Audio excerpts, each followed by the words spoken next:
K시니어 인터뷰.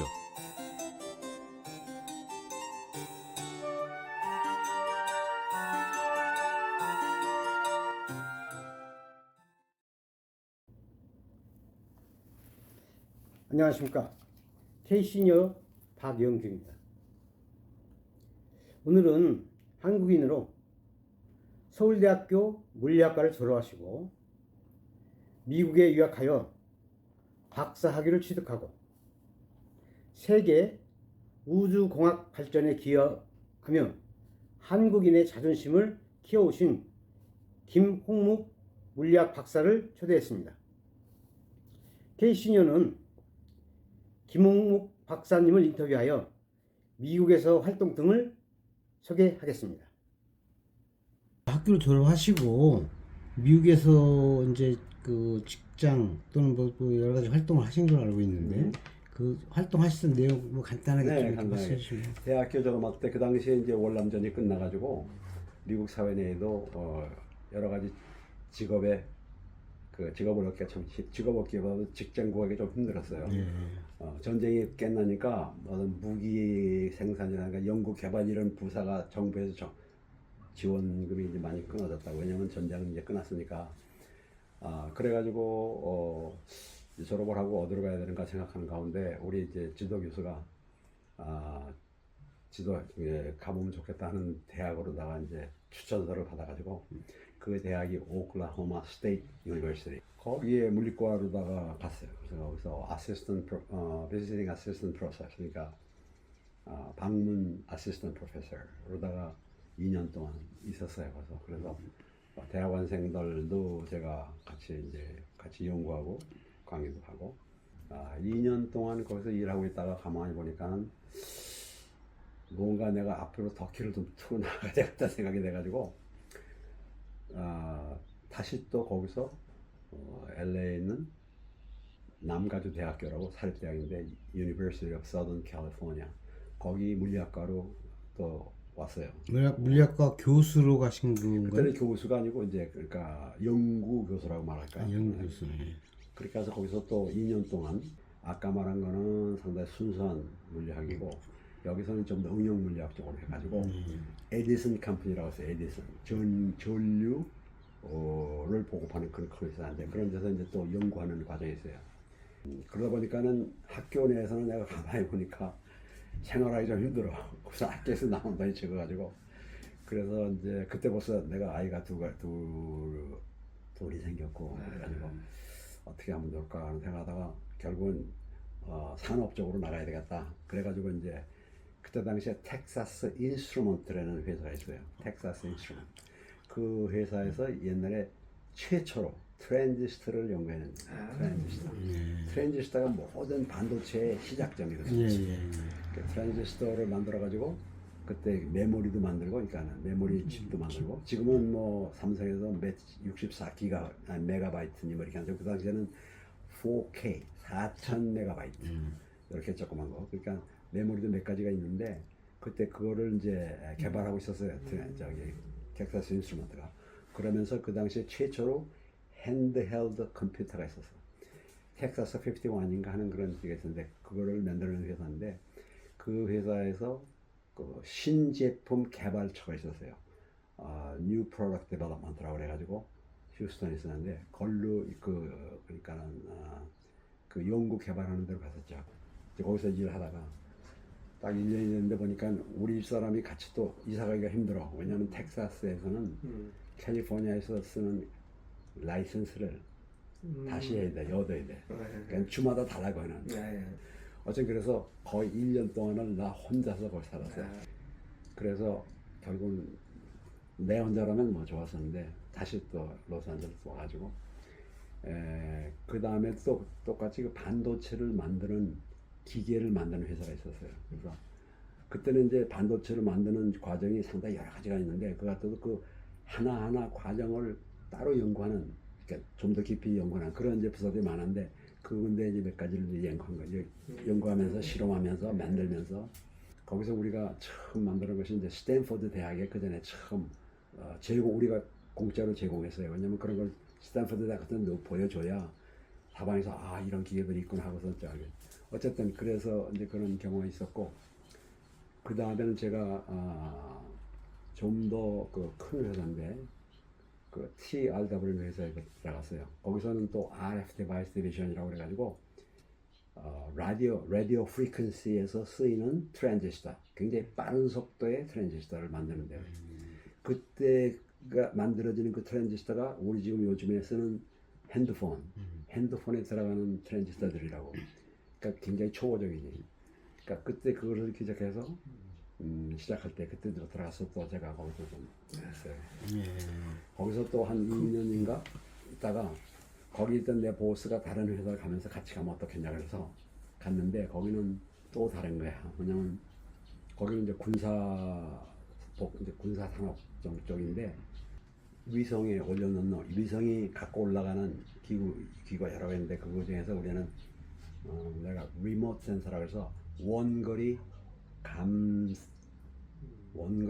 뭐 카메라 같이 원거리 정보 수집장인데 그것은 뭐냐면 하늘 위에서 땅을 내려다보면서 지나가면 구름이 두께가 얼마나 되는가, 풍향 통속이 어떻게 되는가, 1년 동안 계속 하니까 이 땅에는 밀을 재배한다면 얼마나 재배할 수 있을까, 또 바다 같은 데서도 풍향 통속, 어두로 바람이 얼마큼 속속 부는가, 이런 걸 알고 있어야 군인들이 자기네 행동하는 데서 여러 가지 전략을 수도 있고 있잖아요. 그런 등등의 걸 이제 찾아내는 기계였어요. 그런 걸 만들고 그 다음에 또 거기서 한 거는 또 Focal Plane Array라고 그래가지고 초점이 맞는 그 굉장히 높은 데서 저 멀리 땅 지상에 있는 상황을 찍어낼 수가 있어요.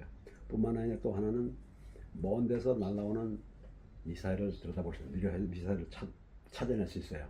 찾아내면은 거기서 나오는 그 미사일이 흘리고 가는 그 연기를 분석을 해서 이거는 얼마 크기의 무슨 미사일이다, 무슨 목적이다, 이런 걸 대강 추정하는 거예요. 그러다가 이제 소련이 쓰러지는 바람에 그런 모든 프로그램이 이제 일단 전부 짜서 여러 회사들 한 회사를 묶고 정부에서 이제 돈을 이제 전부 정리를 하니까 그래서 나는 이제 그때 나와가지고 그때 이제 조금 내가 일찍 리타이어했지. 그래서 거기서 이제 일찍 리타이어한 식이지. 왜냐면 나이 들어서 내가 그렇게 됐고 거기서 또 새로운 직장을 구한다는 것도 그리 쉽지도 않고 또 들어가 봤자 내가 그 나이에 들어가서 그래서 그다음부터는 내가 뭐 해야 될지 뭘까 하고 이제 찾아봤어요. 그러자 이제 소위 말하는 닷 컴퍼니, 요즘에 뭐 무슨 닷 컴퍼니 인터넷을 통한 각종 회사들이 막 등장하게 되고 그래서 사람들이 투자를 해가지고 거기서 이제 그러니까 창업회사지, 창업회사. 예를 들면 그 당시에 야후, 구글 뭐 이런 것들이 막 나오기 시작할 때거든. 근데 한국에서도 그런 회사들이 막 나왔어요. 서울에서도 나와서 그때 서울에서 근데 이제 투자자를 찾는 거지. 그래서 그때 당시에 이제 어떻게 하다 그런 데 연결이 돼가지고 서울시에서 그때 그 인큐베이터, 그러니까 창업자들을 융성하는데 그 사람들을 이제 외국에 보내서 자기 아이디어를 통해서 투자자를 찾는 거야. 그러면 이제 거기다가 그 강연회 같은 거, 자기 기술 발표하고 거기에 대한 투자자를 찾는 거지. 그걸 미국 거기서는 엔젤스라고 하는데 그런 사람들 찾는. 그래서 이제 왔다 갔다 하고 그것도 많이 재밌었어요. 근데 결국은 하다 보니까 내가 스케일이 좀 작아서 그런지 뭐 크게 성공을 못했고 또 닷컴이 올라섰다가 또 금방 또 팍 쓰러지고 그러니까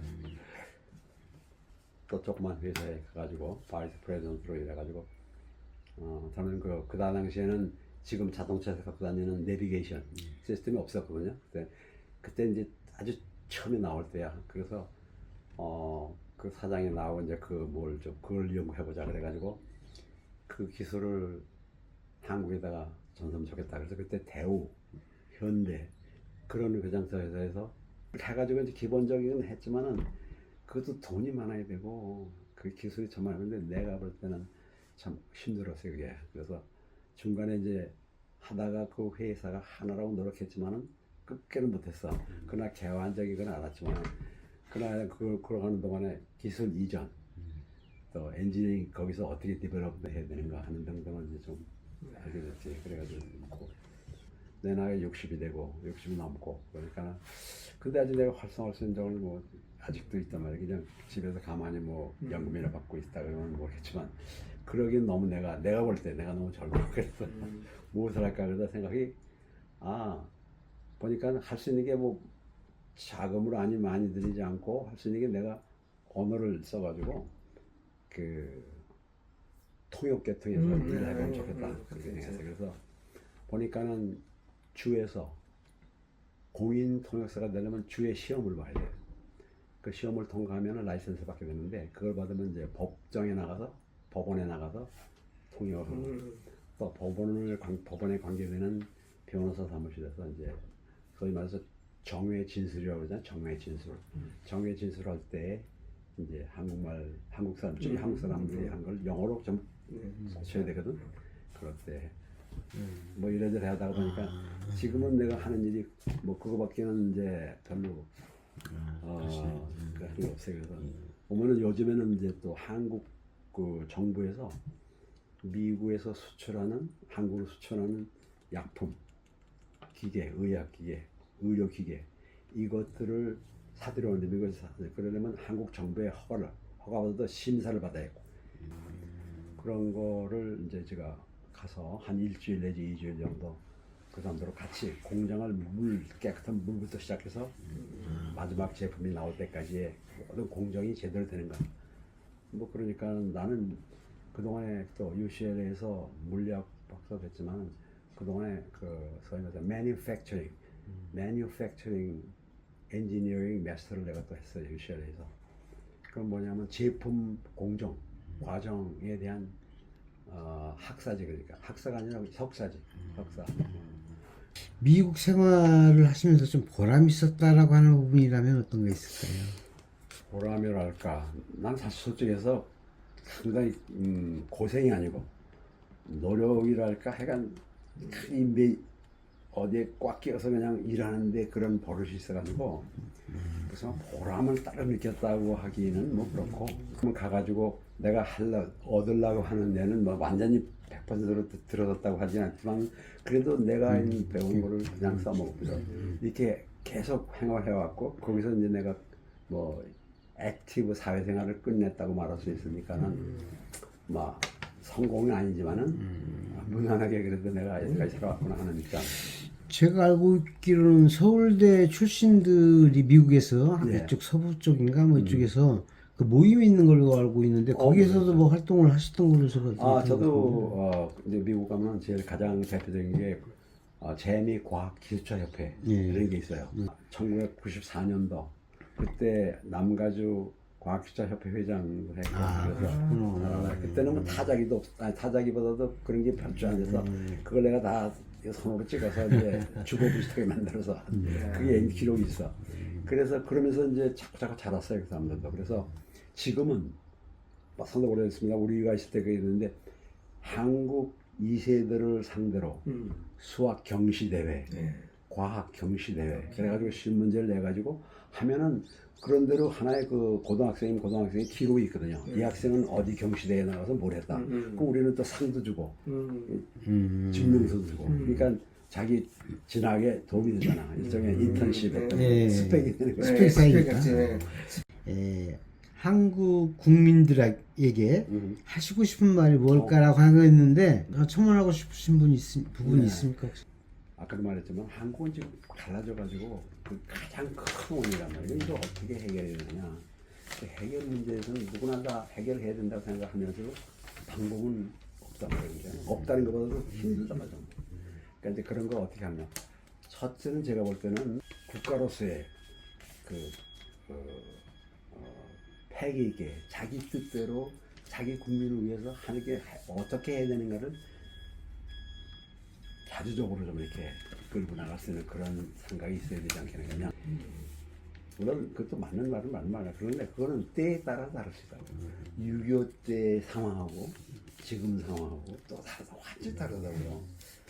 아마 그쯤 말씀하시면 우리나라 국민들 많은 분들이 무슨 뜻이구나, 무슨 뜻으로 말씀하시는구나 하는 것 정도는 다 이해할 수 있을 것 같은데, 예, 하여튼 고맙습니다. 그러면 오늘 인터뷰는 이런 정도 마치는 걸로 하고요. 아유, 고맙습니다. 시간 내주셔서 감사하고 그다음에 그 다음에 또 이런 기회가 있었으면 그래. 하는 부탁을 좀 드리겠고 아, 예. 또 더불어서 K 시니어 라이프가 야야. 미국에서도 어떤 그 역할을 한국 교민들 시니어들이나 아하. 또 이런 분들한테도 좀 어떤 영향이 될 수 있도록 그 역할을 좀 같이 좀 해주시면 그래서 제가 고맙겠습니다. 뭐 도움이 될 수 있으면요.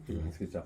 지금 한국에서 저기 LA 근처에서 가장 잘 성공적인 시니어들은 거기 시니어가 사는 동네가 따로 있어요.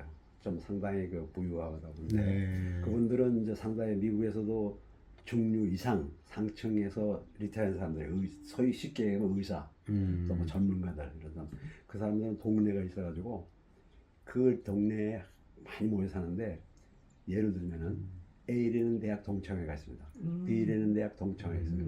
그 사람들이 그룹으로 뭐 여행도 다니고 골프도 치고 뭐 수영도 하고 거기는 특히 시니어들만 있어가지고 55세 이상이 돼야만 집을 사가지고 들어갈 수 있어요. 집값도 상대적으로 싸고 그 다음에 병원도 바로 옆에 있고 그 옆에 골프장들이 있고 그런 사회에 K 시니어 라이프가 좀 이렇게 파고들어서 사장님께서 미국에서 그런 역할 해주시면 하는 부탁을 좀 드리겠습니다. 하죠.